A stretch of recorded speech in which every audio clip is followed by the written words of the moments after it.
This is Precalculus section 6.1, and today we're going to discuss angle measure. So standard position is an angle drawn in the XY plane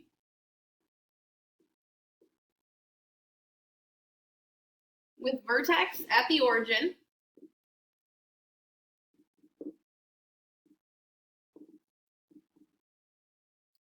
and initial side on the positive x-axis.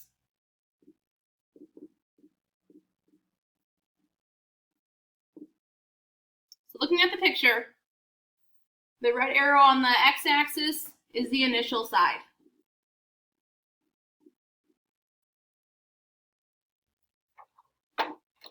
Degrees is the amount of rotation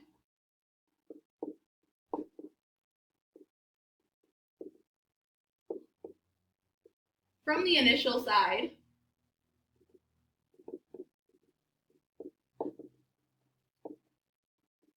to the terminal side.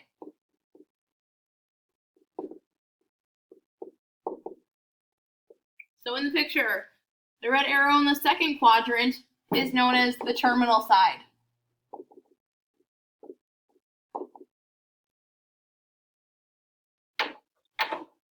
Next we have radians, which radians is the length of the arc that subtends the angle.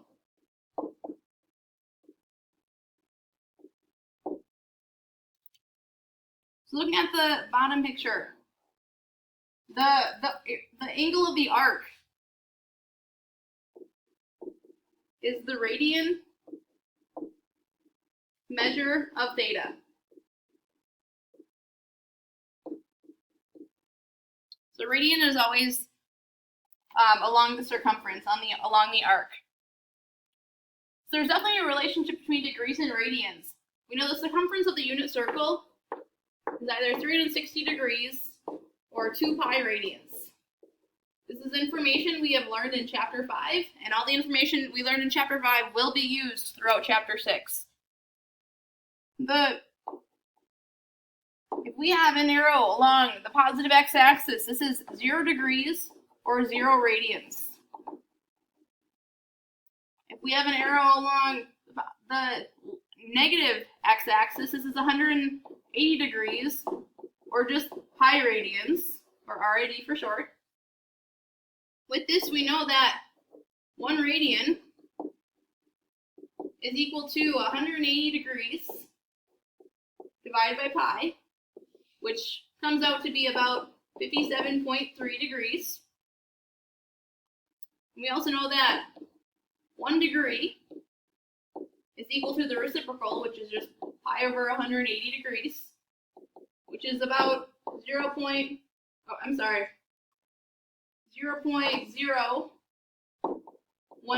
radians.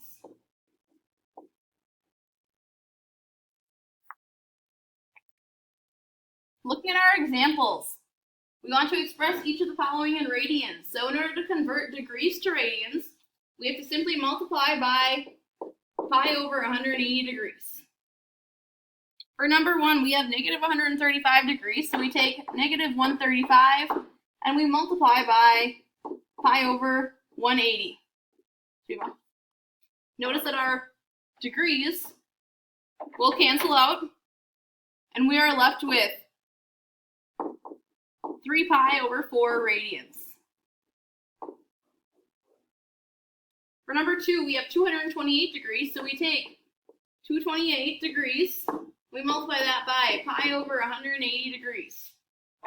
Once again, the degrees will cancel out, and we are left with 57 pi over 45, which is equivalent to about 3.98 radians. That'd be our final answer. Going the other way, if we want to convert radians to degrees, we want to multiply by the reciprocal, which is 180 divided by pi. Something to note. When no unit is given, we want to assume that the angle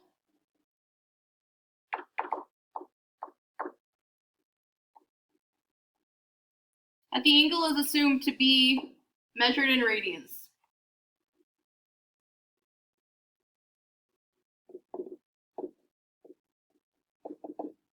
So if there's no degree sign and there's no pi, we want to always assume that the angle is measured in radians. So for number 1, we have negative 5 pi over 6.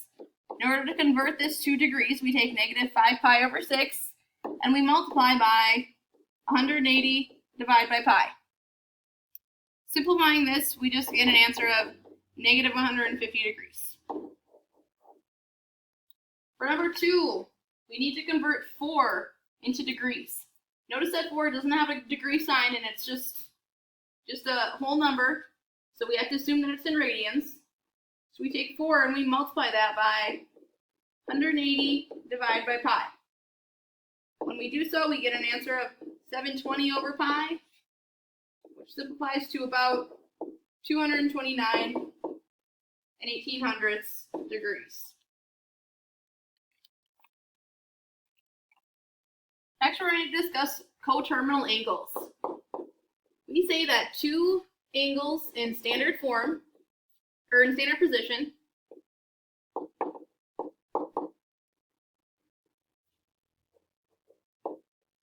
are coterminal.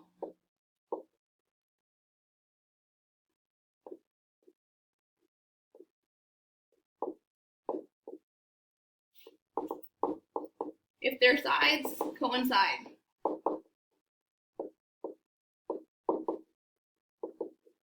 So two angles in standard position are coterminal if their sides coincide. For the examples, we want to find two positive and two negative angles that are coterminal with a given angle. So this means we want to find two angles that match up. That if we were to find their coterminal angle, they would be the angle 45.